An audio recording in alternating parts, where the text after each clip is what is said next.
Shalom. Shalom. Tuhan baik bagi semua orang yang percaya, katakan amin. Amin.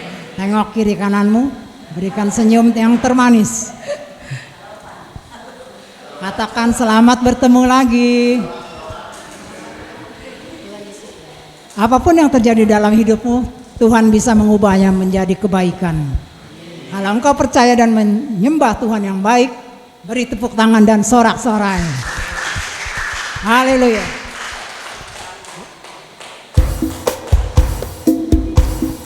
Mari kita bangkit berdiri.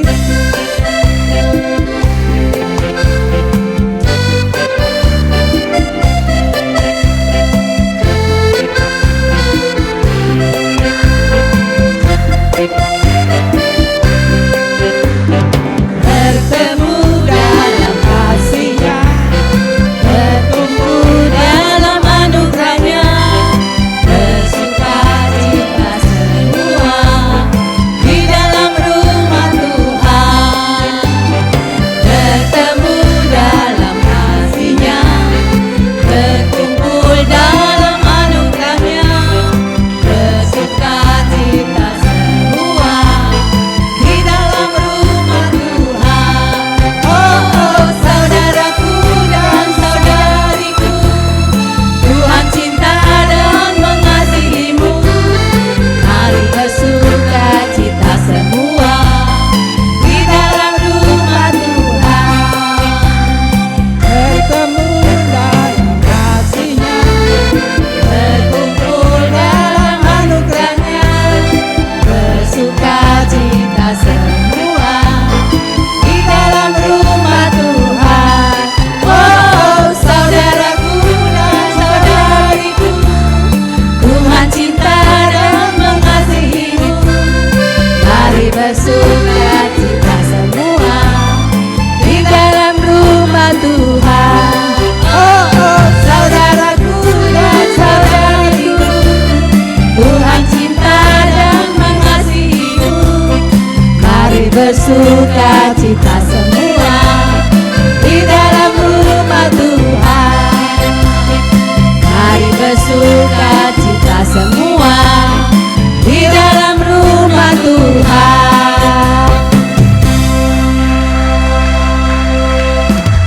ada sukacita? Amin. Di dalam Tuhan pasti ada sukacita. Amin.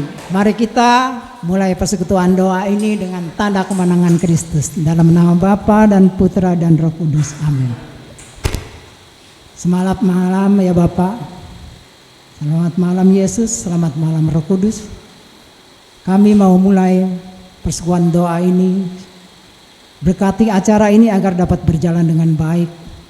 Berkati kami semua yang hadir di sini agar semakin dekat denganmu, semakin merasakan kasih-Mu. Bapa yang baik, kasih-Mu tak habis-habisnya di dalam hidup kami. Engkau selalu ada di setiap langkah, di setiap tarikan nafas, di setiap apa yang kami perbuat. Engkau selalu menyertai kami. Saat ini kami mau mengucapkan segala ungkapan terima kasih kepadamu melalui satu pujian.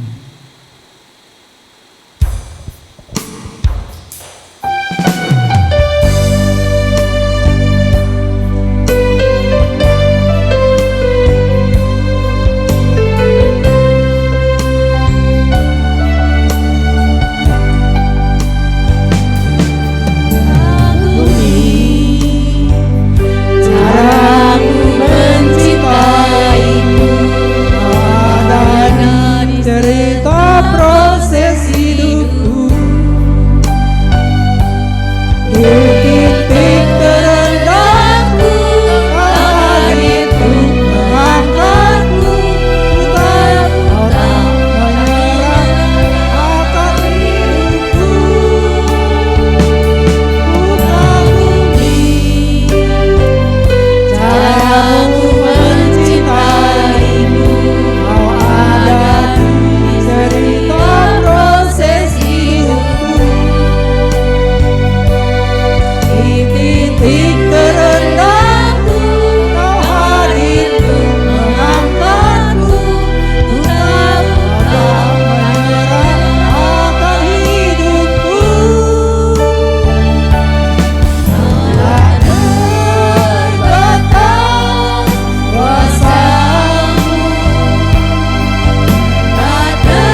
kuasanya, cintanya sungguh tak terbatas.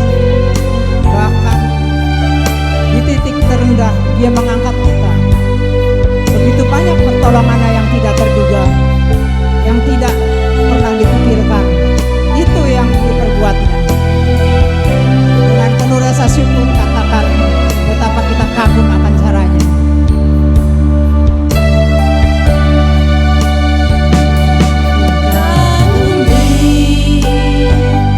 Caramu mencintaiku, kau ada di cerita proses hidupku.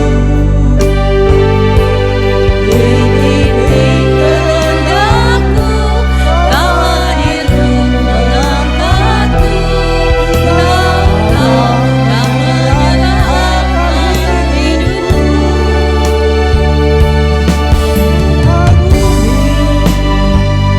Caramu mencintaiku, kau ada di setiap proses hidupku. Di titik terendahku, kau hadir mengangkatku. Kau menyelamatkan hidupku. Tak terbatas kuasamu, tak terduga caramu. Kau yang ku andalkan di setiap langkah hidupku.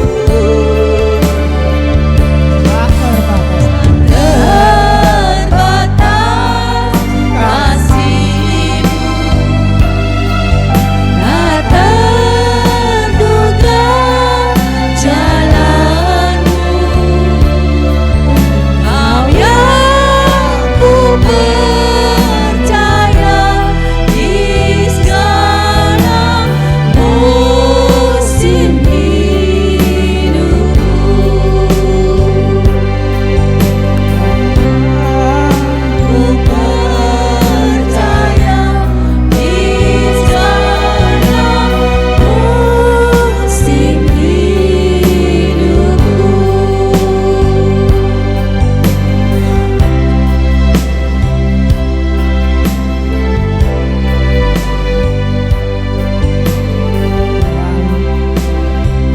Kau selalu menyertai kami Dia dalam setiap kehidupan kami.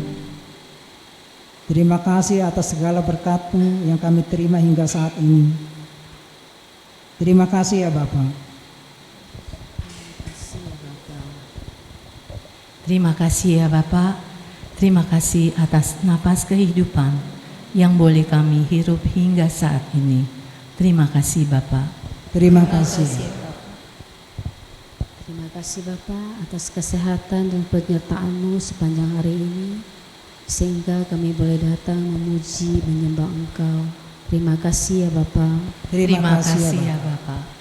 Terima kasih ya Bapak untuk segala pekerjaan, pengalaman kami suka dan duka.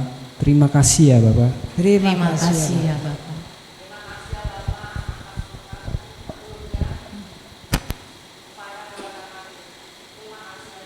Terima kasih ya Bapa. Bapak, terima kasih atas perbuatan yang ajaib pada hari ini. Bapak, kami bersyukur karena kami hamba sendiri tidak mampu melakukan, tapi Kau melindungi keluarga hamba dengan sungguh dahsyat, Tuhan. Sungguh ajaib hari ini kami sungguh mengalami perbuatan yang maha ajaib. Terima kasih Tuhan, terima kasih. Terima Terima kasih kasih. Tuhan.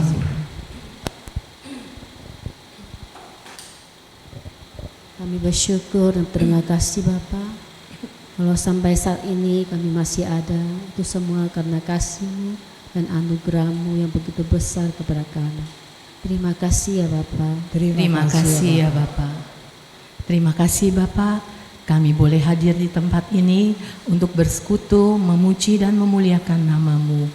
Terima kasih Bapak. Terima kasih ya Bapa.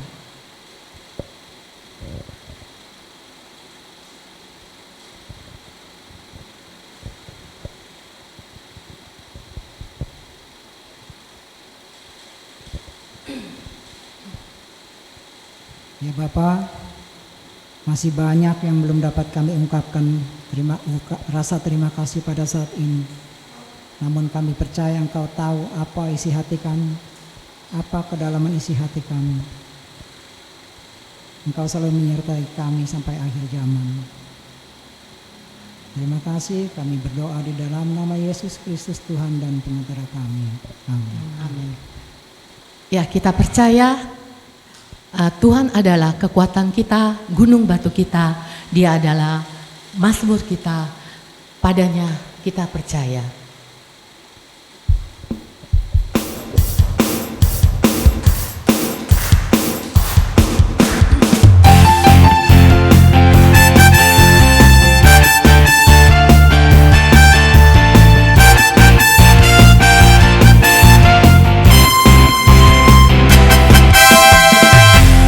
Tuhanlah kekuatan dan mazmurku, ya gunung batu dan keselamatanku. Hanya padamu hatiku percaya. Hanya padamu hatiku percaya. Kaulah menara dan kota perlindungan. Tuhan selalu bersyukur sebab cintamu padaku takkan pernah berubah. Hatiku percaya walau bumi bergoncang, gunung-gunung beranjak, namun kasih setiamu tak pergi dariku. Tuhanlah kekuatanku.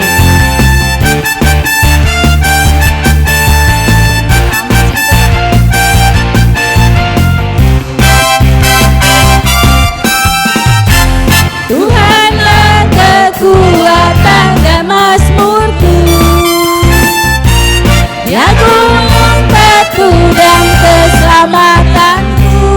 Hatiku percaya Tuhan. Hanya padamu hatiku percaya. Kaulah menara dan kota perlindungan.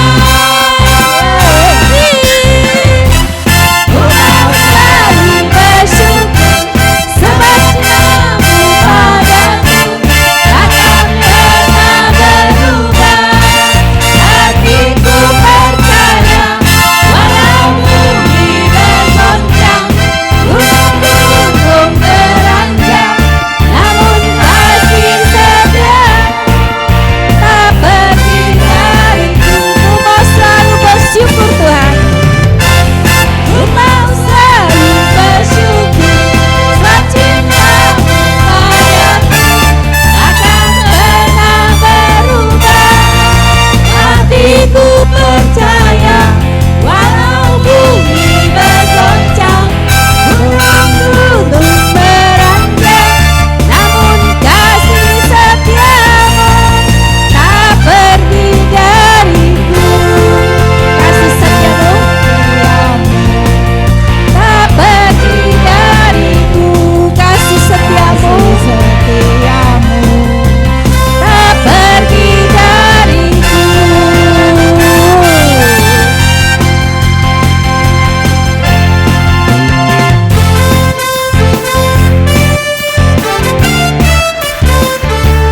Ku diberi kuasa.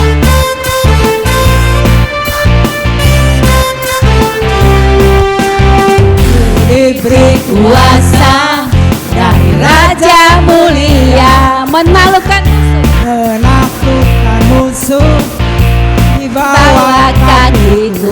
Ku pakai kuasa ku pakai kuasa dari Raja Mulia. Bila Allah ada bersamaku, siapa jadi lawanku? Sungguh besar Kau Tuhanku, Engkau perisai hidupku. Ku berdiri dengan iman dalam Yesus Tuhan. Oleh memberi kemenangan, ku bersorak merayakan. Terpujilah Engkau Raja para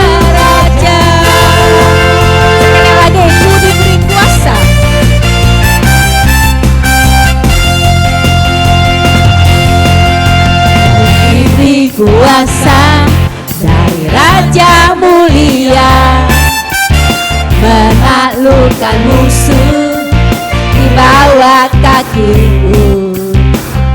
Ku pakai kuasa Raja mulia.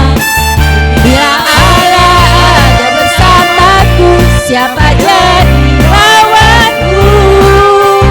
Sungguh besar Tuhan,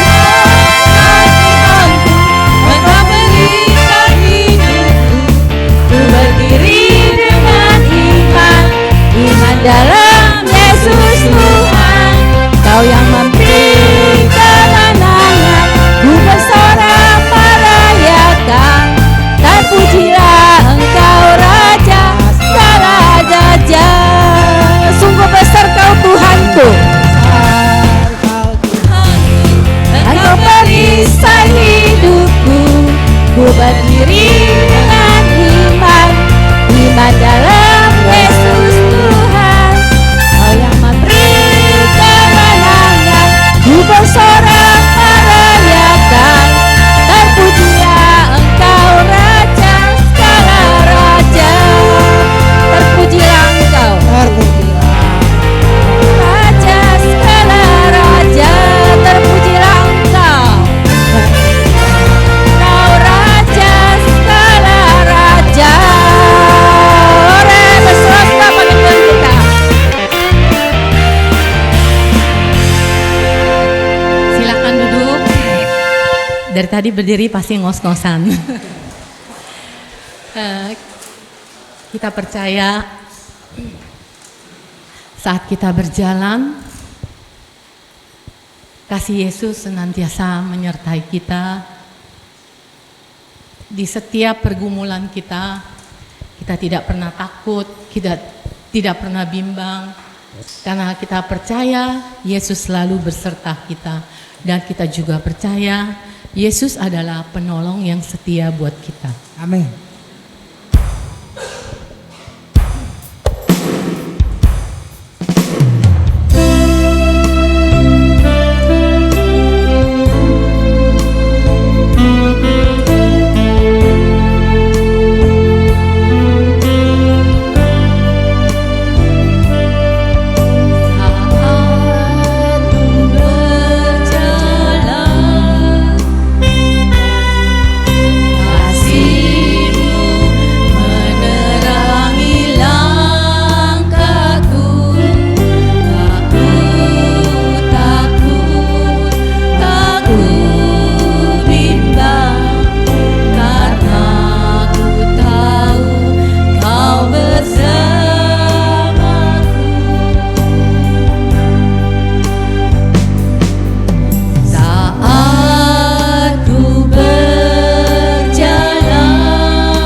satu-satunya penolong yang setia di dalam hidup kami.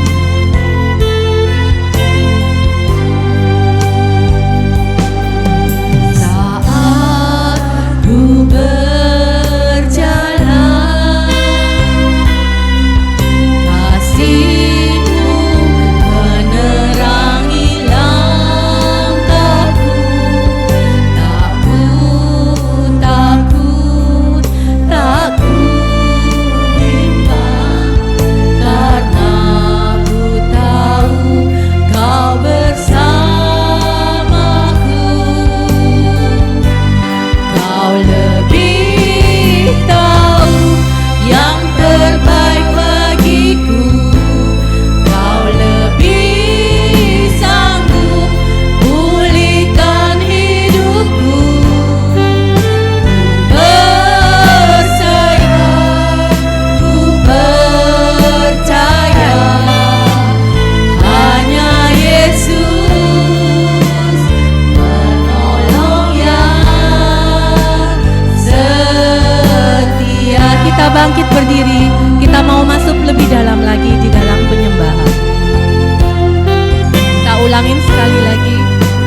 Kau lebih tahu yang terbaik bagiku.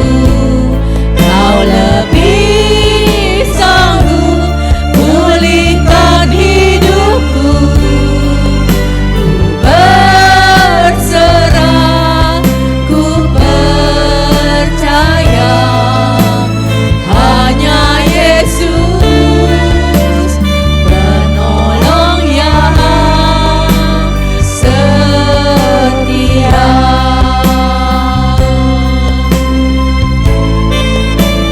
Hanya Yesus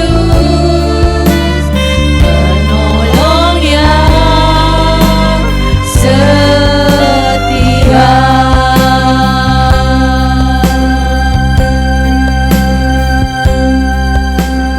Terima kasih Bapak, terima kasih.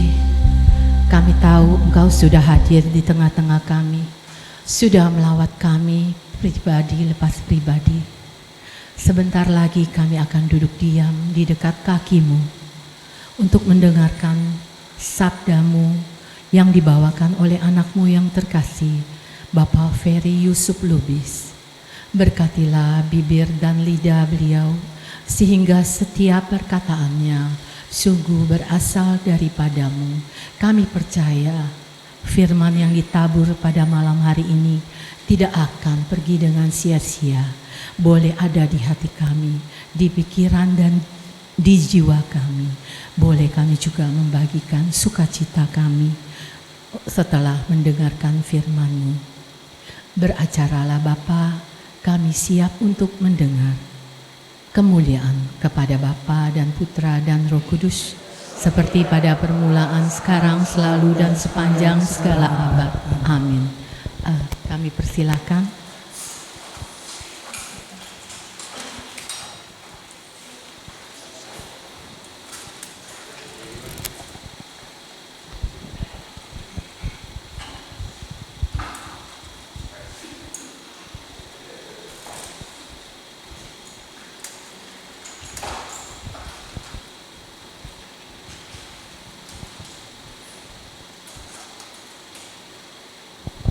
Shalom. Iya, selamat malam semuanya. Gimana kabar hari ini?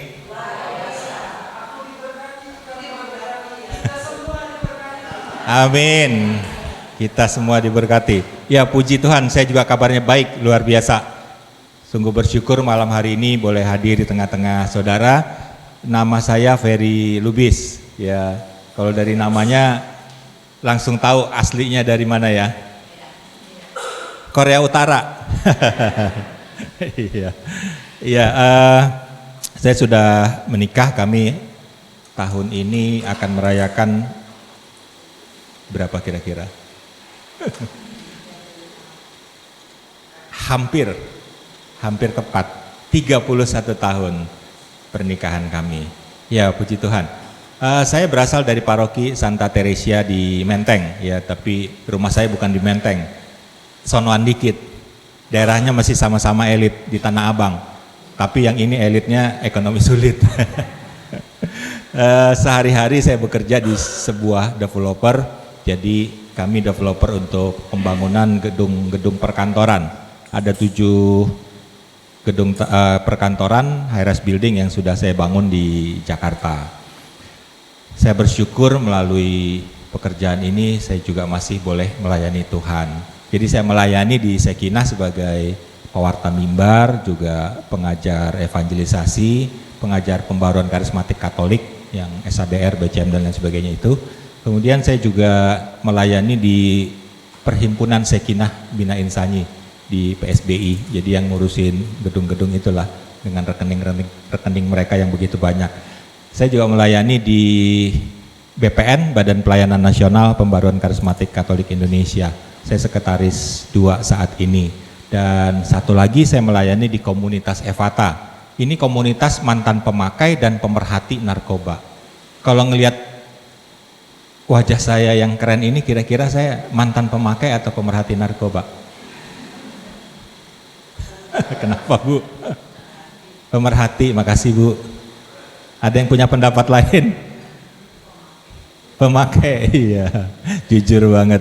Dulu sebelum tahun 2000 saya pemakai narkoba. Dan sungguh bersyukur melalui pengalaman hidup inilah saya mengalami Yesus itu sungguh Allah yang hidup, yang mengasihi dan mencintai saya. Jadi melalui komunitas ini kami membawa orang-orang yang mau bertobat dari narkoba. Kami juga melayani penyuluhan narkoba. Di sini di tempat ini pernah penyuluhan narkoba. Saya lupa tahunnya tapi udah cukup lama. Di SMA Ricci juga pernah. Jadi beberapa kali. Kalau saya tidak salah udah 3 kali kami ke tempat ini. Yang pertama sekali dulu waktu Delon jadi idol. Delon jadi idol, kami bawa ke sini untuk supaya umatnya lebih banyak yang hadir. Wah, ramai semuanya nyari Delon, bukan nyari penyuluhan narkoba.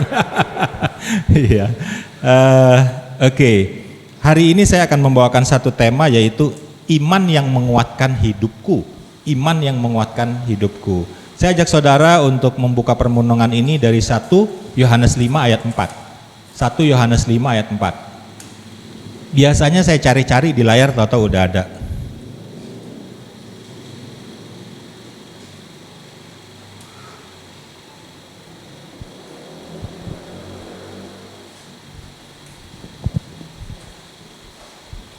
Nah kan, saya aja masih nyari lagi susah payah nih.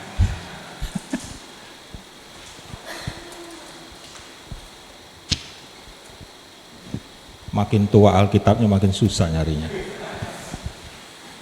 Oke, kita boleh baca sama-sama ya. 1 Yohanes 5 ayat 4, sebab semua yang lahir dari Allah mengalahkan dunia, dan inilah kemenangan yang mengalahkan dunia, yaitu iman kita. Ya, jadi di sini dikatakan semua yang lahir dari Allah mengalahkan dunia. Siapa yang lahir dari Allah? Di 1 Yohanes 5 ayat 1 dikatakan siapa yang lahir dari Allah itu? Yang lahir dari Allah itu adalah kita, orang yang percaya kepada Kristus. Kita umat PDKK, umat Pembaruan Karismatik Katolik pasti sudah terima Yesus sebagai Tuhan dan Juru Selamat. Amin gak? Amin ya, puji Tuhan. Kita sudah mengalami baptisan yang baru. Maka saya percaya kita semua, saya dan saudara itu sudah menerima Kristus, dan kita adalah orang yang percaya. Kita adalah orang yang lahir dari Allah. Maka orang yang lahir dari Allah, boleh kembali ke ayat 4. Orang yang lahir dari Allah itu akan memperoleh kemenangan, dan kemenangan itu melalui iman kita. Iman kita yang membuat kita menjadi menang. Nah, kita menang atas apa? Di sini dikatakan adanya kemenangan. Kemenangan itu tidak bisa kita dapatkan hanya dengan diam saja. Kemenangan itu terjadi kalau ada pertempuran. Maka pertempuran tanda kutip di dalam kehidupan kita itu mungkin terjadi, dan Tuhan akan izinkan itu terjadi. Tetapi firman Tuhan mengatakan kepada kita bahwa kita akan mengalami kemenangan, dan kemenangan itu melalui iman kita. Saya mau ajak saudara untuk membaca satu perikop dari Markus 4 ayat 35 sampai dengan 41. Markus 4 ayat 35 sampai dengan 41 mengenai angin ribut diredakan. Ini satu perikop yang saya percaya juga ibu dan bapak, saudara dan saudari yang dikasihi Tuhan Yesus sudah sangat sering membaca dan mendengarkan ini. Angin ribut diredakan. Markus 4 ayat 35 sampai dengan 41.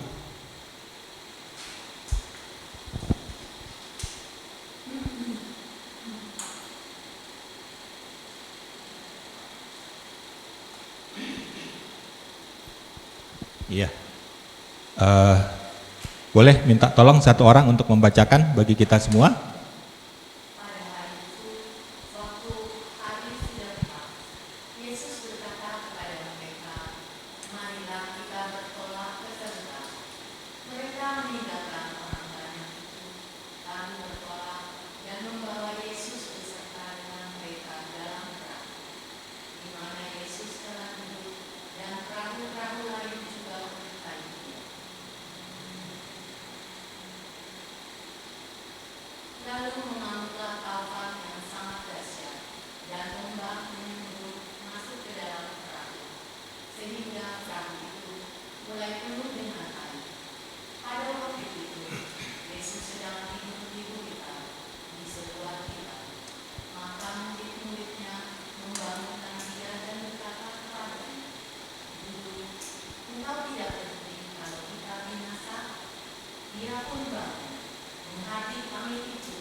Diam, tenanglah. Lalu angin itu reda dan danau itu menjadi teduh sekali. Lalu ia berkata kepada mereka, "Mengapa kamu begitu takut? Mengapa kamu tidak percaya?" Mereka menjadi sangat takut dan berkata seorang kepada yang lain, "Siapa benar antara kami sehingga angin dan danau taat kepada?" Terpujilah Kristus. Sudah pernah dengar ini? Sudah kan? Mungkin sangat sering. Bahkan mungkin pernah juga dibahas di mimbar ini ya. Oke, apa yang mau dikatakan melalui perikop ini? Pertama-tama kalau kita memperhatikan di ayat 35 bahwa Tuhan Yesus berkata kepada mereka, marilah kita bertolak ke seberang. Jadi mereka bertolak ke seberang atas permintaan dari Tuhan Yesus, permintaan dari Tuhan Yesus. Bukan mereka asal mau menyeberang, tetapi atas permintaan dari Tuhan Yesus.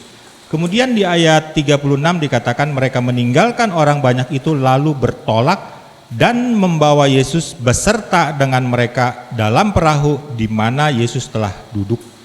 Jadi ketika mereka bertolak ke seberang, Yesus pun ada di dalam perahu mereka. Apa maksud dari kedua ayat ini?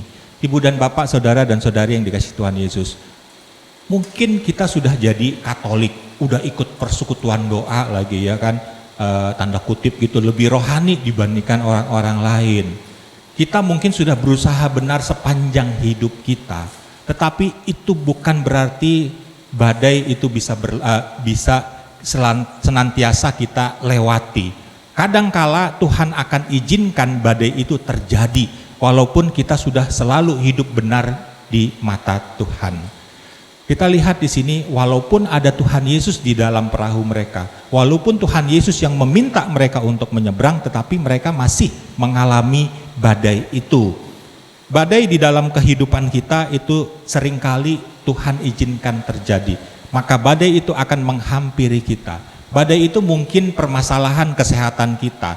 Badai itu mungkin juga permasalahan ekonomi kita, pekerjaan kita, mungkin juga permasalahan keluarga kita dan lain sebagainya. Ada begitu banyak persoalan di dalam kehidupan manusia. Bahkan kadangkala kita mungkin sampai berkata di ayat 38, "Guru, engkau tidak peduli kalau kita binasa." Guru, engkau tidak peduli kalau kita binasa.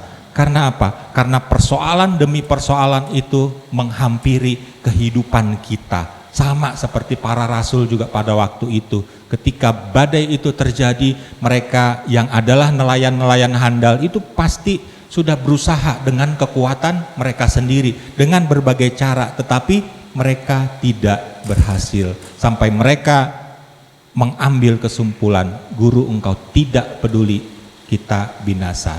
Nah, ibu dan bapak, saudara dan saudari yang dikasihi Tuhan Yesus, mengapa badai penderitaan ini seringkali kita alami? Pertama-tama yang Tuhan inginkan itu adalah kemurnian kita. Jadi melalui penderitaan yang Tuhan izinkan terjadi, kita itu akan dimurnikan. Kita tahu bahwa emas itu adalah logam yang begitu berharga. Emas kalau kita lihat itu, wah ibu, kilaunya itu luar biasa walaupun ada di dalam ya. Ada yang pakai emas lagi di sini, dari jauh aja udah kelihatan mengkerelep gitu ya, mengkerelep. Tapi kalau kita menemukan logam emas itu di tanah atau di tambang, dia masih kusam, belum mengkilap. Maka emas itu perlu dimurnikan. Dimurnikan itu bisa sampai 1000 derajat Celcius. Bayangin ibu-ibu kalau masak air, saya nggak biasa masak air aja suka gosong. Masak air itu 100 derajat, 100 derajat, maka semua bakteri akan mati. Kalau memurnikan emas itu dibutuhkan 800 sampai 1000 derajat Celcius. Apa yang terjadi ketika emas itu dimurnikan? Ketika logam itu ditambang, diambil dari tanah, dia masih bercampur dengan logam-logam yang lain. Ada begitu banyak kotoran di dalam emas ini. Maka ketika dia dipanaskan dengan suhu 1000 derajat Celcius, maka emas murni ini akan terpisah dari logam-logam lain ini. Emas yang murni ini akan mengeluarkan semua kotoran-kotoran itu, tinggal tersisa emas yang murni. Ketika emas ini menjadi murni, maka emas itu menjadi mengkilap, mengkerelep, sama seperti yang ibu pakai. Luar biasa kan? Demikian juga dengan kehidupan kita.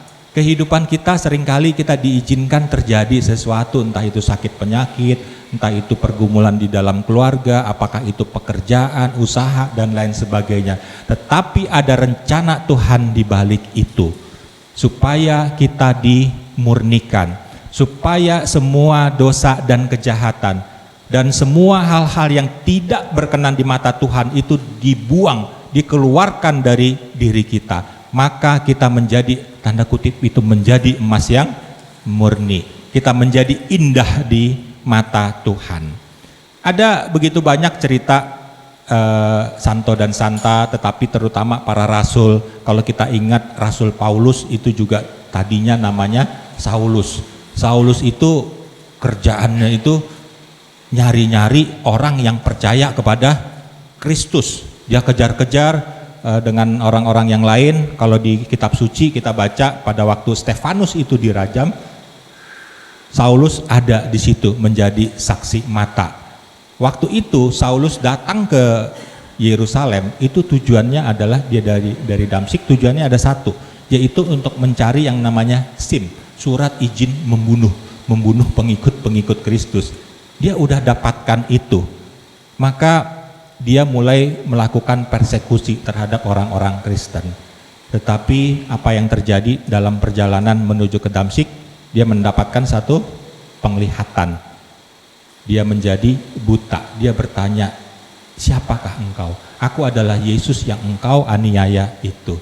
Di situ Saulus bertobat. Kemudian Tuhan mengutus Ananias untuk mempertobatkan Saulus ini dan menyembuhkan matanya. Maka dia menjadi rasul. Tetapi ini juga tidak mudah, ibu dan bapak, saudara dan saudari yang dikasihi Tuhan Yesus. Dia ditolak oleh para rasul yang lain.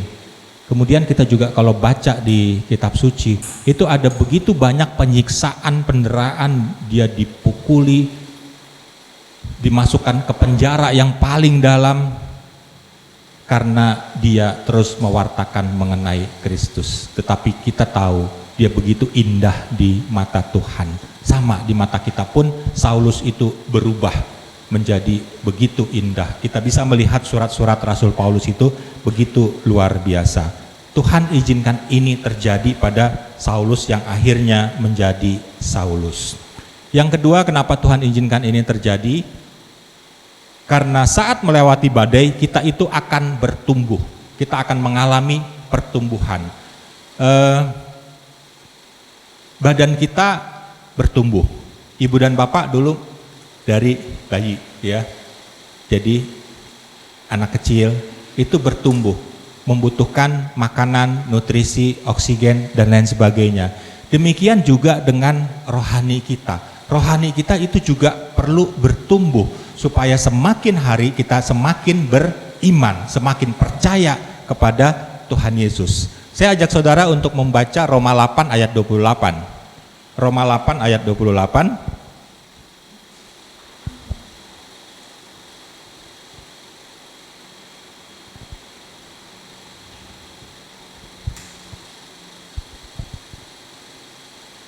Roma 8 ayat 28.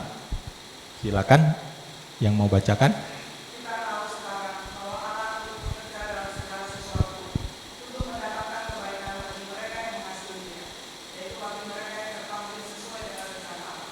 Iya, amin ya.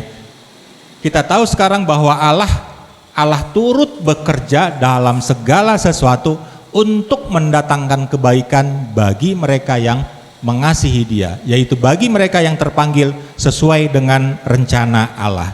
Ibu dan bapak, saudara dan saudari yang dikasihi Tuhan Yesus, kalau Tuhan izinkan kita mengalami penderitaan, itu adalah untuk membuat kita bertumbuh. Karena apa? Melalui satu penderitaan ini, maka kita akan memperoleh satu kekuatan yang baru. Ada kekuatan yang baru yang berasal dari Tuhan. Karena pada saat kita menghadapi kesulitan-kesulitan itu, mungkin dengan kekuatan kita sendiri kita sudah tidak mampu menghadapi itu. Baru kita menyadari setelah melewati itu, ketika kita melihat kembali, di situ ada kuasa Tuhan, ada rahmat Tuhan yang selalu cukup untuk membantu kita melewati periode ini. Di dalam masa-masa sulit itu, Tuhan akan mengajarkan kepada kita ada begitu banyak hal-hal yang baru, terutama di dalam hal-hal rohani kita. Kemudian yang ketiga, melalui penderitaan itu, melalui badai yang kita hadapi di dalam hidup kita, maka kita akan semakin memahami Tuhan itu siapa. Boleh satu orang bacakan di ayat 41, di Markus 4 yang tadi, di ayat 41. Markus 4 ayat 41. Iya.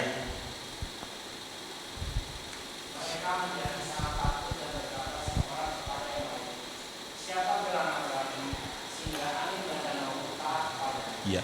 Mereka menjadi sangat takut dan berkata seorang kepada yang lain, siapa gerangan orang ini, sehingga angin dan daun pun taat kepadanya.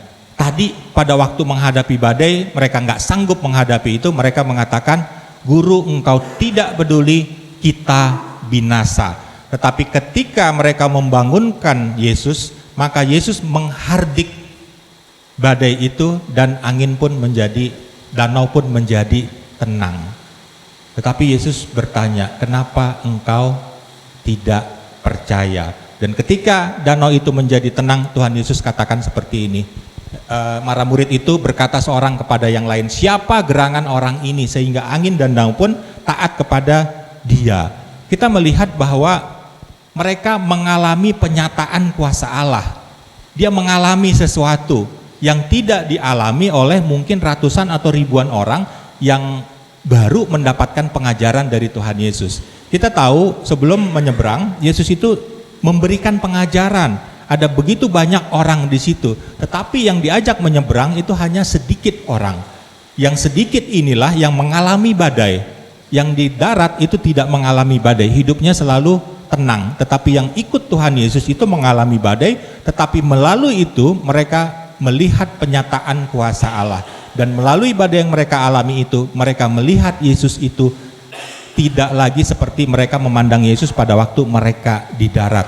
Karena kita lihat di sini angin dan danau pun taat kepadanya. Demikian juga sebetulnya dengan kehidupan kita. Ketika kita bisa melalui hal-hal yang Tuhan izinkan terjadi pada kita, maka kita akan memandang Yesus itu dengan cara yang lain. Dia sungguh Allah yang hidup, yang bisa mengatasi apapun segala persoalan kita. Amin gak saudara? Sebelum tahun 2000, tadi udah ketahuan saya pemakai narkoba.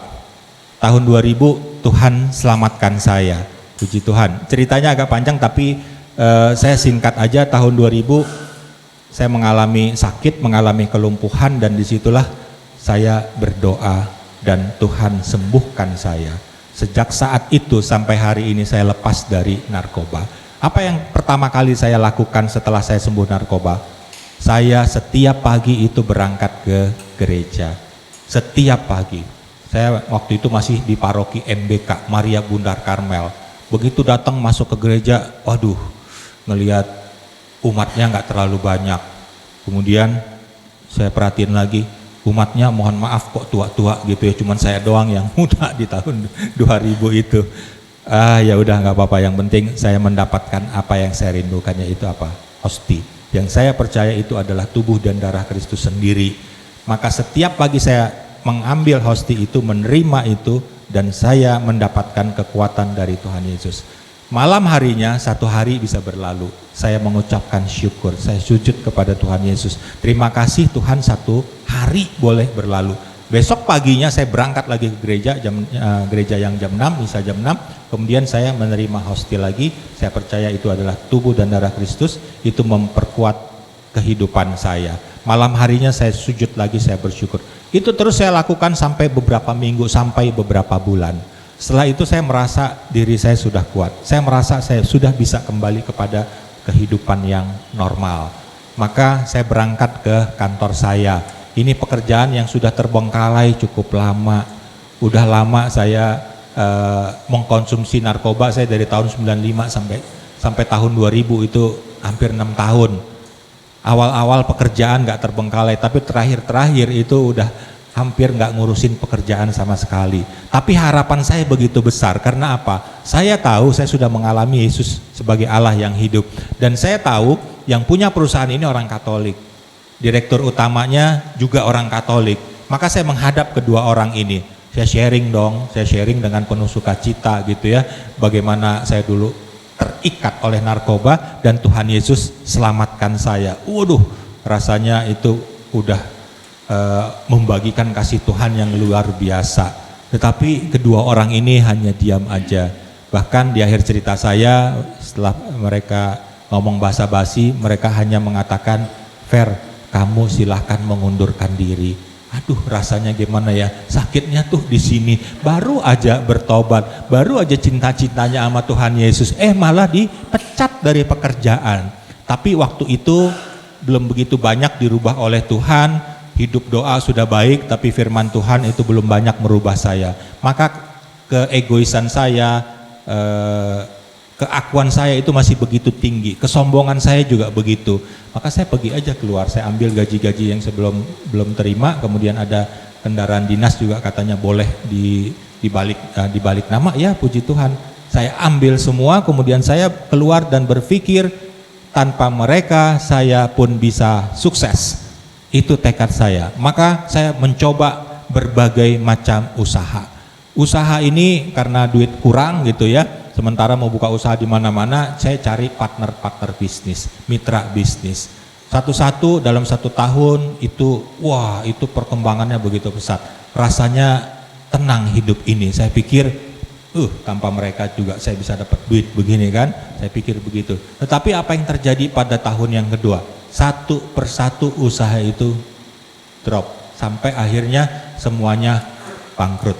Bahkan di tahun 2002 itu saya pernah dituntut oleh yang punya tempat karena dia tidak lagi mendapatkan apapun bagi hasil sharing profit itu, udah nggak ada. Dia bilang ini nggak sesuai dengan perjanjian. Saya ambil aset kamu, saya laporin kamu ke polisi. Waduh, saya jadi wajib lapor.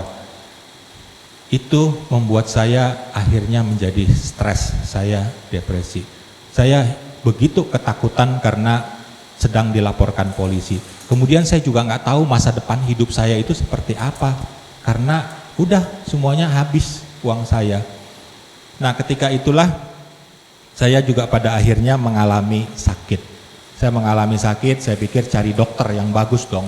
Ada satu dokter di daerah Tanjung Duren itu dokter Cespleng, dikasih 6 macam obat, biasanya 3 hari baik. Waktu saya datang ke sana diperiksa, wah saya demam tinggi, mual-mual, muntah-muntah begitu ya. Wah ini mah tipes katanya, dikasihlah obat 6 macam. Saya tunggu 3 hari, demam saya bukan turun, malah tambah tinggi. Malam itu selalu udah ngigo-ngigo istri saya yang selalu bangunin saya. Hari ketiga bangun-bangun itu saya cek kaki saya lihat itu udah penuh dengan bintik-bintik merah. Waduh, ini sih bukan tipes, tapi ini demam berdarah, DBD yang lagi musim saat ini. Dulu saya ngalamin itu di tahun 2002. Saya akhirnya berangkat lagi ke dokter. Dokternya cek gitu, dia periksa. Wah, ini mah bukan tipes, ini demam berdarah katanya dalam hati saya. Nggak usah dokter juga tahu. Kemudian dia rujuk saya ke satu lab, dan setelah hasil labnya keluar, saya kasih ke dokternya. Trombosit kamu udah drop banget, udah tinggal 20-an ribu, saya lupa berapa persisnya, 20-an ribu katanya, kamu harus dirawat di rumah sakit. Ya udah, akhirnya saya dirawat di rumah sakit di daerah Gatot Subroto. Saya pikir ini rumah sakit cukup baik, cuman karena isi dompet udah nggak ada, saya minta yang di kelas 3. Saya dirawat di kelas 3, saya pikir rumah sakitnya udah bagus, Medistra ya kalau tahu itu kan salah satu rumah sakit terbaik lah. Dokter-dokternya juga bagus, perawatnya bagus, obatnya bagus. Saya percaya besok itu akan mengalami pemulihan. Tapi apa yang terjadi keesokan harinya? Waktu bangun badan saya udah lemes, demamnya udah makin tinggi, muntah-muntah terus, udah nggak ada lagi makanan dan minuman yang saya bisa masukkan. Buang-buang air itu sampai belasan kali. Waktu susternya datang, dia mau ajak saya ke lab, saya mendapati diri saya itu nggak bisa berdiri lagi. Akhirnya dibopong sama susternya, dibawa pakai kursi roda ke lab. Setelah selesai beberapa jam kemudian hasil lab darah saya itu keluar. Tinggal sekitar 20.000 katanya, udah drop lagi 20.000. Saya ingat kalau DBD trombosit udah di bawah 20.000, maka katanya itu udah keluar darah dari kuping, dari hidung, dari mulut, pokoknya dari semua lubang di tubuh kita. Waduh, saya mengalami ketakutan waktu itu. Taruhlah saya akan sembuh, mungkin makan waktu 6-7 hari, tetapi saya nggak tahan dengan demam ini, saya nggak tahan dengan muntah-muntah yang saya harus terus-menerus alami. Saya nggak tahan dengan buang-buang air dan badan saya begitu lemes. Ke toilet nggak boleh, mohon maaf, semua aktivitas dilakukan di atas tempat tidur, sangat menderita. Kalaupun saya sembuh 6-7 hari ini, menurut perhitungan saya 6-7 hari saya sembuh, saya keluar duit nggak ada, saya keluar polisi masih harus wajib lapor. Aduh, udah waktu itu saya benar-benar mengalami yang namanya putus asa, ya. Tapi jangan sampai ini terjadi kepada ibu dan bapak. Di dalam keputusan asaan itu saya merasa dunia itu udah nggak ramah kepada saya. Kalau saya berjalan rasanya akan mentok di satu dinding dan saya tidak akan bisa menerobos atau menembus itu. Maka dengan sisa-sisa kekuatan yang ada itu saya turun dari tempat tidur. Saya mau berjalan menuju ke jendela. Saya pakai tongkat. Jadi pelan-pelan saya menuju ke jendela. Saya berjalan seperti Sun Gokong ya, seperti film Sun Gokong gitu. Pakai tongkat, tapi itu tongkat infusan, isinya infusan. Kemudian saya berhasil mencapai jendela. Saya dirawat di lantai 3. Saya buka jendela.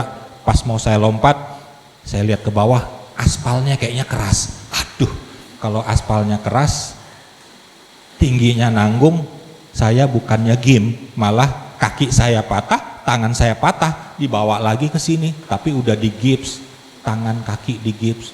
Kemudian saya masih harus muntah-muntah, harus buang-buang air. Aduh, penderitaan saya bukan berakhir, malah tambah menderita saya. Saya tutup jendelanya, saya kembali ke tempat tidur. Di situ saya mengalami pergumulan yang luar biasa. Saya ingin sembuh, saya udah sangat menderita. Tetapi kira-kira kalau saya berdoa, Tuhan itu masih mau dengar saya nggak? Tuhan itu mau jawab nggak doa saya?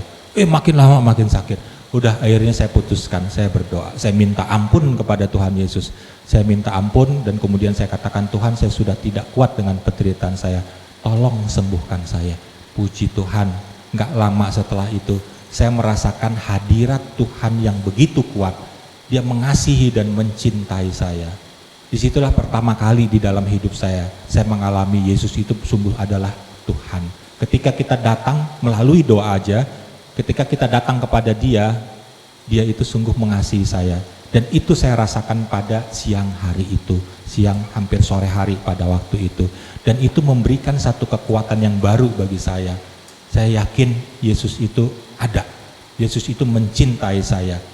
Puji Tuhan, keesokan harinya setelah ambil darah, beberapa jam kemudian keluar trombosit saya udah naik 2 kali lipat. Besoknya lagi naik lagi 2 kali lipat. Besoknya lagi naik lagi 2 kali lipat. Dokternya datang, saya udah siap untuk pulang. Bener, dokternya bilang, kamu udah boleh kembali ke rumah. Trombosit kamu udah di atas 100.000 katanya. Puji Tuhan.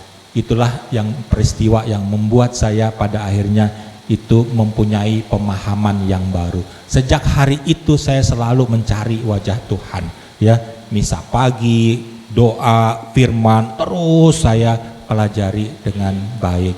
Sampai akhirnya suatu hari saya juga dapat flyer SHDR, Seminar Hidup di Dalam Roh. Saya daftar itu. Disitulah mulai terkuak gitu ya, apa sebetulnya yang saya alami selama ini. Oh, ternyata Tuhan itu begitu mencintai saya. Kenapa saya begitu lemah? Oh, ternyata sebetulnya ada pribadi ketiga, pribadi Allah sendiri, daya ilahi dari Allah sendiri, yaitu Roh Kudus yang harusnya kita ikut sertakan di dalam kehidupan kita supaya kita selalu kuat. Dan akhirnya saya memulai kehidupan yang baru. Saya ikut SEP di Sekinah di tahun 2002. Ada yang udah ikut CAP di sini atau ikut SEP? Sudah ya. Nah, saya ikut itu di tahun 2002. Saya mulai melayani sejak saat itu. Karena kebetulan, bukan ada yang kebetulan ya kalau kata Tuhan, saya berjumpa dengan orang-orang yang punya pengalaman hidup yang sama. Mereka bahkan ada yang lulusan Salemba, lulusan Cipinang, Pondok Bambu dan lain sebagainya, itu mereka yang udah pernah ditangkap polisi gitu ya. Yuk kita bantu teman-teman kita yang pernah masuk ke dalam, teman-teman kita yang pernah kecanduan. Akhirnya kami membentuk komunitas ini, komunitas Evata. Puji Tuhan kami mulai pelayanan kemana-mana. Tetapi setiap malam itu saya berdoa, Tuhan saya sudah melayani, Tuhan saya sudah melayani, Tuhan saya sudah melayani. Tapi kok saya nggak ada kerjaan gitu ya, harus dipecat, terus usaha juga bangkrut. Jadi ada ganjalan sebetulnya. Apalagi beberapa bulan setelah kami mendirikan komunitas ini, pelayanan bersama-sama, ini yang lulusan Cipinang keterima kerja di bank. Waduh, itu satu prestasi yang luar biasa gitu ya, bank yang besar lagi. Udah pernah masuk Cipinang bisa keterima kerja. Dalam doa saya apa yang saya katakan? Wah, mulai berkeluh kesah. Tuhan Yesus, kami kan pelayanan bareng-bareng, kok Tuhan kasih dia kerjaan, saya enggak gitu ya. Tapi saya bukan hanya berdoa, saya juga berusaha. Saya layangkan surat lamaran, itu kemana-mana, sampai puluhan. Tetapi herannya tidak ada satupun panggilan yang saya terima. Jangankan diterima, dipanggil aja enggak.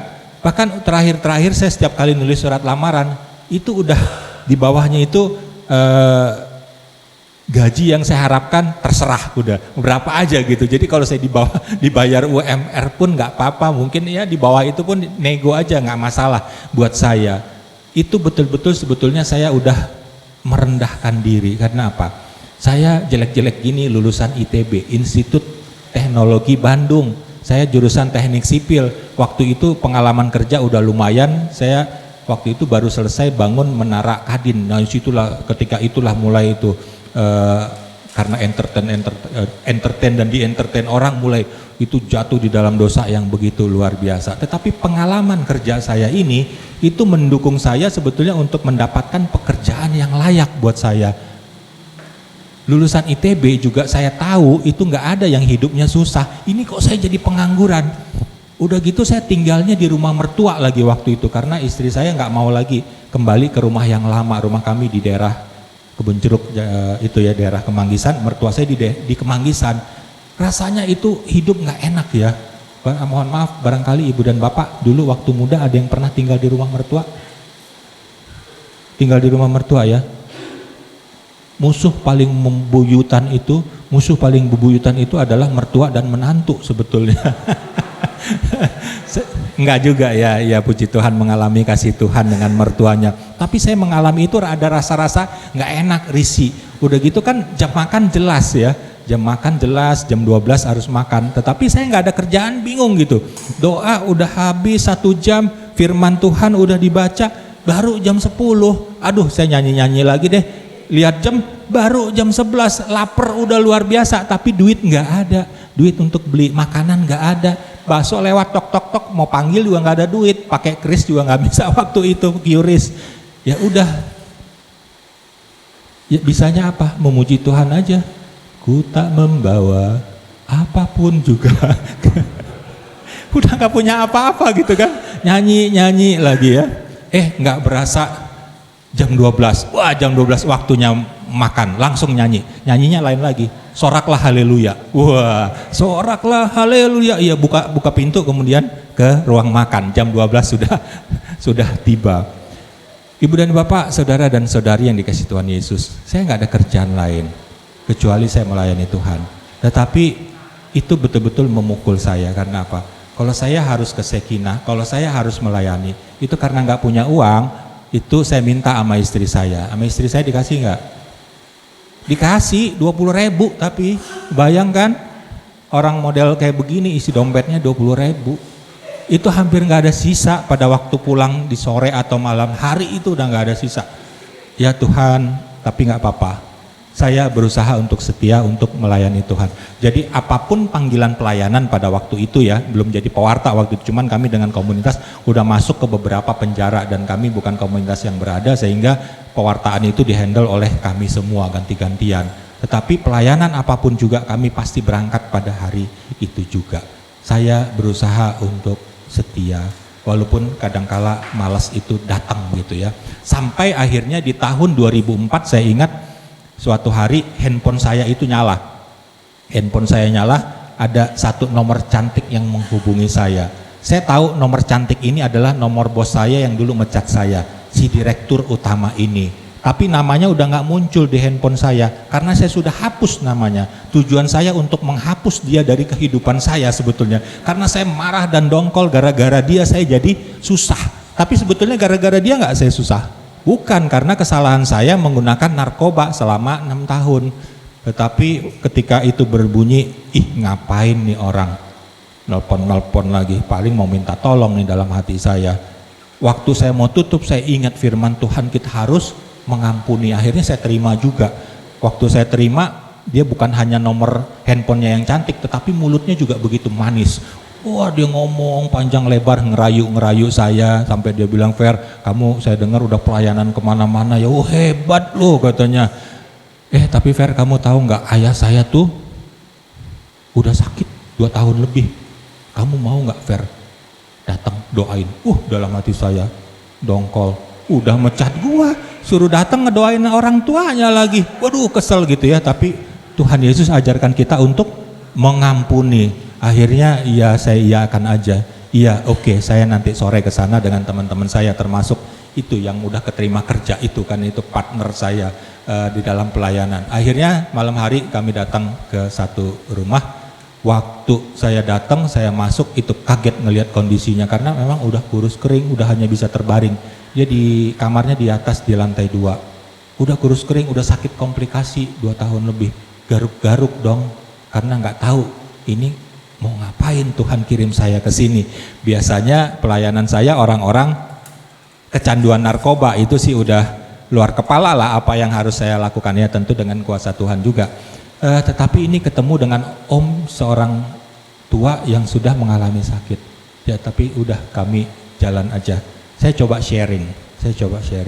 Nah waktu sharing ini si om mulai ngelihat saya dan mulai senyum-senyum gitu ya. Kenapa nih si om senyum-senyum dalam hati saya? Setelah selesai saya sharing, saya baru tahu, dia colek saya, dia bilang, Fer, yang bandel itu bukan kamu aja, om juga ini bandel katanya. Om mantan bandel nih, saya pikir begitu kan. Ini lagi sakit gini aja, saya kalau lagi mau lihat cewek-cewek saya suruh suster dorong saya ke mall katanya begitu. Wah seru juga nih si om, saya pikir gitu. Nah ternyata ibu dan bapak, saudara dan saudari yang dikasih Tuhan Yesus, sebetulnya selama 2 tahun ini udah banyak hamba-hamba Tuhan yang datang ke rumah ini untuk melayani si om ini. Tetapi mereka biasanya itu datang kadangkala bukan mengajak orang yang dilayani itu untuk datang kepada Yesus, tapi untuk datang ke gerejanya. Nah si om ini fanatik banget sama Katolik, dia tetap bertahan di dalam agama Katolik ini. Tapi kita tahu ya hamba-hamba Tuhan dari gereja lain itu begitu ulet. Itu terjadi di dalam keluarganya. Istrinya itu udah akhirnya pindah agama, udah nggak Katolik lagi. Anaknya yang sulung punya masalah dengan suaminya, akhirnya pindah juga, udah non Katolik juga. Tinggal si om ini sendiri. Sebenarnya dia ingin ke gereja karena dia ingin menyambut hosti yang dia percaya itu adalah tubuh dan darah Kristus sendiri. Wah, dalam hati, ternyata ini rencana Tuhan. Karena biasanya dia dilayani oleh orang-orang yang merasa dirinya suci, maka dia pasang kuda-kuda gitu ya, udah menolak terlebih dahulu. Tetapi ketika datang seorang pendosa kasih sharing kepada dia menjadi terbuka. Ketika suasana cair, saya bisa tahu sebetulnya kebutuhan paling mendasar dia itu apa. Hanya untuk terima hosti, sangat simpel kan. Maka saya ajak 2 orang teman saya prodiakon untuk melayani si om ini. Itu beberapa hari setelah pelayanan yang pertama. Dan di sini kalau ada yang prodiakon, itu kan ada buku ibadat, dia ikutin itu aja. Dan puji Tuhan juga waktu dikasih hosti si om ini jawabnya masih benar. Amin katanya, bukan kamsia. Puji Tuhan. Jawabnya masih benar, dia masih percaya ini adalah Yesus. Kemudian dia makan, dia nangis. Wah, begitu dia nangis saya senang luar biasa. Karena apa? Kita orang karismatik kan tahu ya, kalau itu orang yang nangis-nangis itu biasa sedang mengalami jamahan Tuhan. Wah, dia sedang dijamah Tuhan. Ntar lagi dia pasti mengalami kesembuhan. Saya ingat dong bos yang mencat saya waktu itu, yang ini anaknya si om ini. Ntar lagi lu tahu siapa gua. Wah, mulai sombong gitu kan. Setelah beberapa lama dia nangis, akhirnya reda juga. Dia bilang, Fer, kamu bisa nggak datang lagi ke sini hari Sabtu? Oh, boleh, saya bilang. Akhirnya saya datang lagi sama teman-teman hari Sabtu. Waktu kami datang hari Sabtu itu udah begitu banyak perubahan. Wajahnya itu udah begitu cerah, udah ada sukacita. Dia udah nggak di atas lagi, dia udah di bawah sedang nungguin kami di ruang TV. Maka ketika kami datang, wah dia langsung senang sekali, kami ngobrol-ngobrol di bawah, cerita panjang lebar. Wah, saya hatinya semakin berbunga-bunga, merasa di atas angin dong ya kan, karena saya ingat sama si bos yang ngocat saya dulu, ntar lagi orang tua lu sembuh, ntar lagi lu tahu siapa gua, begitu kan. Itu yang ada di dalam pikiran saya. Kemudian hari Senin pagi saya habis mandi di rumah mertua itu, yang gak enak juga itu kamar mandinya di luar. Untung tempat tidur di dalam, kamar mandi doang yang di luar. Maka waktu saya selesai mandi masih andukan, saya balik dong ke kamar, tiba-tiba handphone saya bunyi dari si nomor cantik. Saya terima gitu kan, saya pikir ada kabar baik apa, ternyata dia hanya mau menyampaikan, dia bilang, "Fer, ayah saya barusan meninggal." Saya kaget setengah mati, handuk aja hampir copot waktu itu, saking saya kagetnya. Waduh, kok nggak sesuai harapan gitu ya. Harapan saya si om ini mengalami kesembuhan, taunya malah sembuh total. Waduh, nggak sesuai dengan harapan. Tetapi kemudian bos saya ini bilang, "Fer, kamu kalau ada waktu tolong deh datang ke rumah duka," katanya. Kemudian ya boleh, saya datang ke sana. Kemudian ketika saya datang siang atau sore hari, dia mulai lagi cerita panjang lebar dengan mulut manisnya kan. Dia bilang, "Fer, saya sungguh berterima kasih," katanya, "kamu udah doakan, udah pelayanan ke rumah.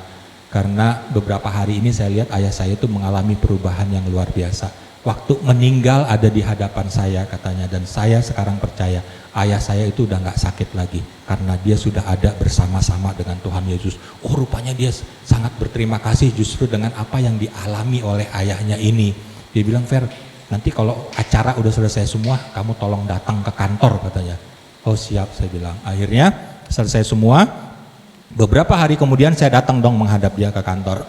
Dia cerita lagi panjang lebar dengan mulut manisnya itu, sampai akhirnya dia bilang, "Fer, saya dengar kamu udah pelayanan kemana-mana, tapi kamu kan belum punya kerjaan. Mau nggak kamu kerja lagi di tempat ini?" Dalam hati sih udah yes gitu ya, cuman karena masih dongkol sama ini orang, ya boleh aja, saya bilang begitu ya. Berusaha sekul mungkin gitu ya. Ya boleh aja, saya bilang. Mulai besok kamu kerja di sini. Kamu minta gaji berapa kalau kerja di sini? Saya ingat dong, tiap hari kalau minta duit sama istri dikasih 20.000 ya kan. Saya kali aja 30, 600.000, saya kaliin lagi, saya sebutkan angka beberapa juta gitu ya. "Boleh deh, saya kerja lagi di sini, tapi saya minta gaji segini ya," kata saya bilang begitu. Begitu dia dengar itu angka, "Boleh Fer, mulai besok kamu kerja, kamu gajinya segini," katanya. Dalam hati, ya kenapa saya sebut angka itu ya? Kurang gede dalam hati saya, ternyata disetujuin gitu ya. Jadi bayangkan ibu dan bapak, saudara dan saudari yang dikasih Tuhan Yesus. Sejak hari itu sampai hari ini saya masih bekerja di tempat yang sama. Dan 2 minggu setelah itu dia mengundurkan diri. Karena apa? Dia harus urus pabrik dari ayahnya yang baru meninggal. Kita lihat di sini, ini adalah rencana Tuhan yang indah buat saya. Beberapa tahun saya terus layangkan surat lamaran, tetapi tidak ada yang diterima. Dipanggil aja enggak. Tetapi dengan begitu mudahnya kalau Tuhan bukakan pintu, kita lewat itu, dan apa yang kita minta itu ternyata sudah disediakan di situ. Dan itulah yang terbaik bagi kita. Itu yang terbaik bagi kita. Amin gak saudara? Boleh dong beri kemuliaan buat Tuhan Yesus. Maka ibu dan bapak, saudara dan saudari yang dikasih Tuhan Yesus, di dalam kehidupan kita bisa mengalami pergumulan apapun juga. Itu adalah badai-badai kehidupan yang kadangkala itu Tuhan izinkan terjadi pada diri kita. Tetapi jangan pernah takut, jangan pernah kehilangan iman, karena iman itulah kita memperoleh kemenangan kita. Amin gak saudara? Jadi tidak ada yang terlalu besar untuk dicapai Tuhan, dan juga tidak ada yang terlalu kecil yang luput dari perhatian Tuhan. Dia pasti akan mendengarkan apa yang menjadi kerinduan hati kita. Dia pasti akan memberikan yang terbaik kepada kita. Dan jangan juga lupa bahwa pelaut yang ulung itu dihasilkan dari ombak-ombak yang besar. Kalau pelaut hanya melewati ombak-ombak yang kecil, dia dapat ikannya juga sedikit. Tetapi ketika dia melewati ombak yang besar, dia mungkin akan mengalami goncangan-goncangan. Tetapi dia akan mendapatkan ikan-ikan yang besar, dan dia akan menjadi pelaut yang ulung. Kalau Tuhan izinkan apapun yang terjadi di dalam kehidupan kita, itulah cara Dia untuk merubah kita, membentuk kita, memurnikan kita, membuat iman kita itu semakin hari semakin bertumbuh, dan kita tahu bahwa Yesus itu adalah Tuhan. Dia adalah Allah yang jauh lebih besar dari segala persoalan dan pergumulan kita. Demikian firman Tuhan pada malam hari ini. Tuhan Yesus memberkati saudara.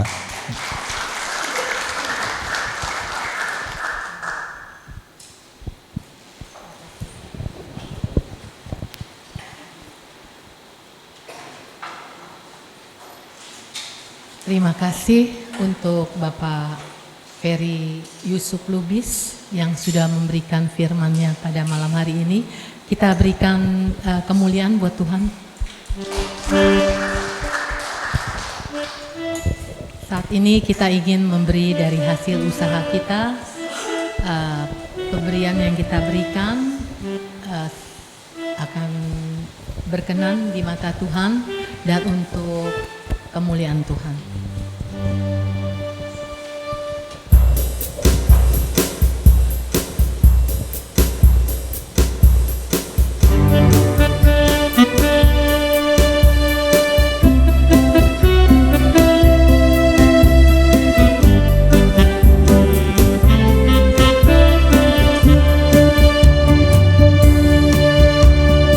Dengan sukacita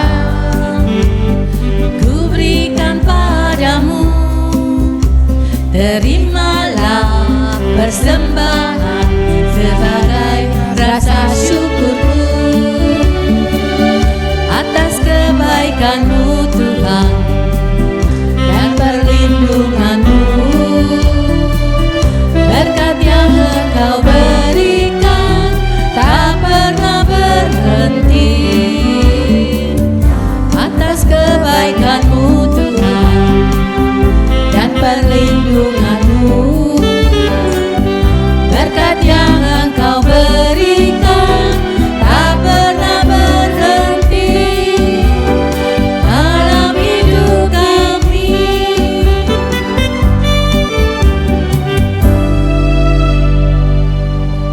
Terima kasih Bapak, terima kasih firman-Mu pada malam hari ini boleh menjadi rema untuk kami pribadi lepas pribadi.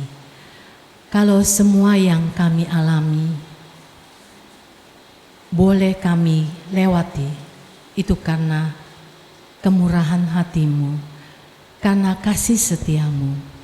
Kami boleh dimurnikan, kami boleh dikuatkan, dan kami boleh menjadi lebih baik, menjadi bertumbuh dan berkembang di dalam iman.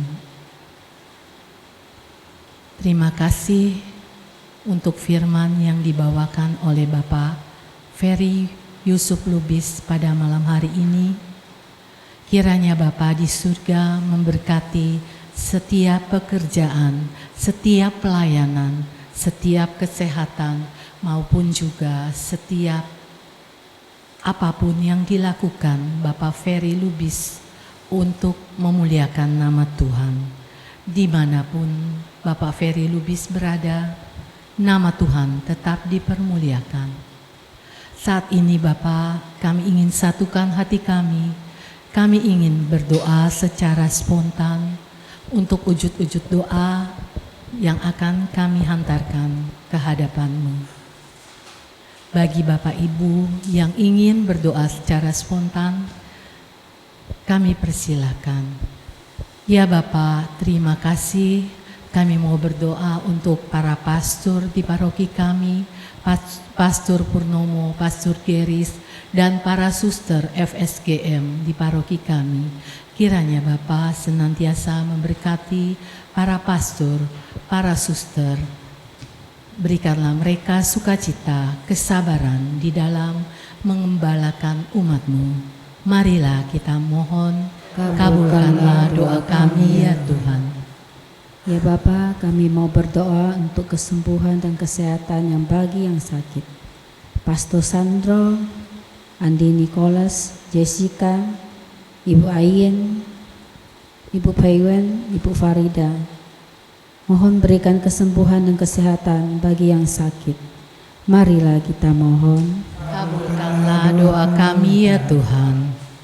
Ya Bapa, kami juga mau berdoa untuk pekerjaan dan kelancaran pekerjaan atau usaha dan studi.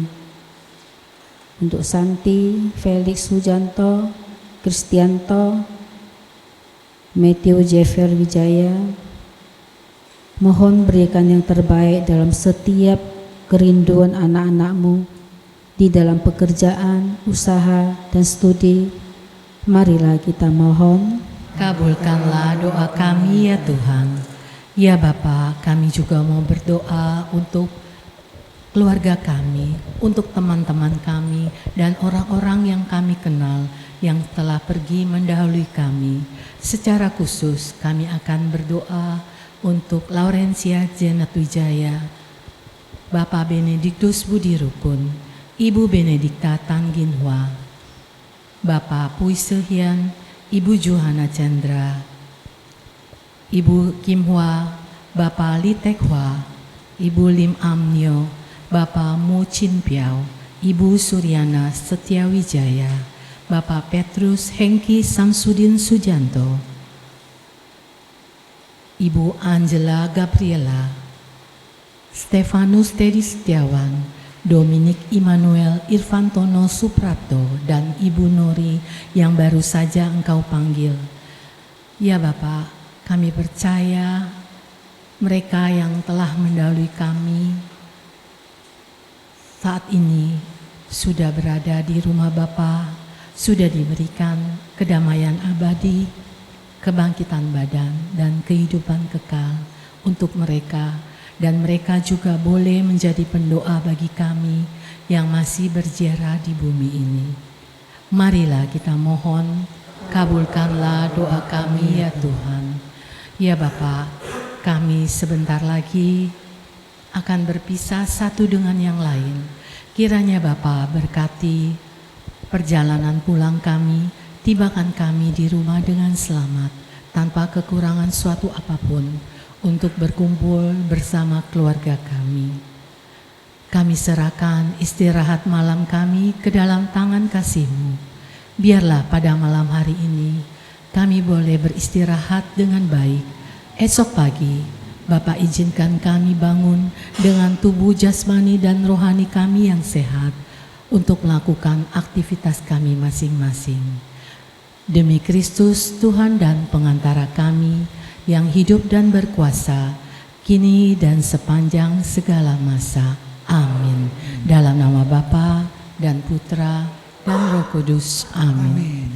Terima kasih Bapak Ibu, saudara sekalian yang telah hadir pada malam hari ini, terutama untuk Bapak Ferry Yusuf Lubis yang sudah memberikan firman-Nya pada malam hari ini. Tuhan memberkati, dan juga terima kasih untuk teman-teman yang sudah bertugas pada malam hari ini.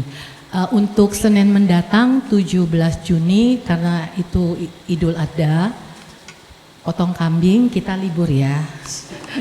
Jadinya kita bertemu kembali hari Senin 2 minggu mendatang, tanggal 24 Juni 2024. Kami mengundang Bapak Ibu, teman-teman sekalian untuk datang kembali di tempat ini untuk bersama-sama kita bersekutu, memuji dan memuliakan Tuhan kita. Boleh ajak teman-teman yang lain yang masih ada sedikit bangku kosong, biar bukan hanya kita saja yang hadir, yang merasakan sukacita dan merasakan firman yang kita dapat pada setiap persekutuan, tapi boleh kita bagikan untuk orang-orang terdekat kita, untuk orang-orang yang kita kenal. Terima kasih, Tuhan Yesus memberkati. Apapun yang terjadi di dalam hidup kita, Tuhan Yesus sumber kekuatan kita. Amin. Mari kita bangkit berdiri, kita tutup dengan satu pujian. Kaulah kuatku.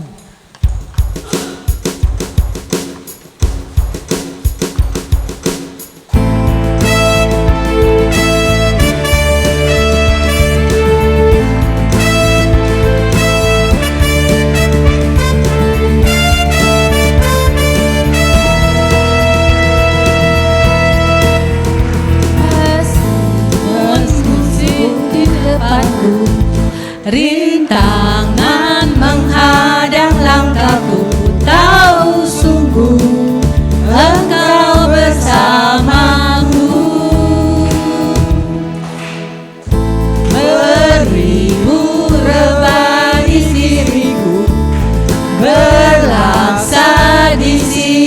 kananku, tahu janjimu, Engkau bersamaku. Takkan goyah-goyah keyakinanku pada dirimu, Yesus Tuhanku. Tiada yang seperti dirimu, Allah kuatku, kebanggaanku, gunung batu dan keselamatanku. Kuat tanganmu, perlindunganku, Kaulah Allah sumber kemenanganku.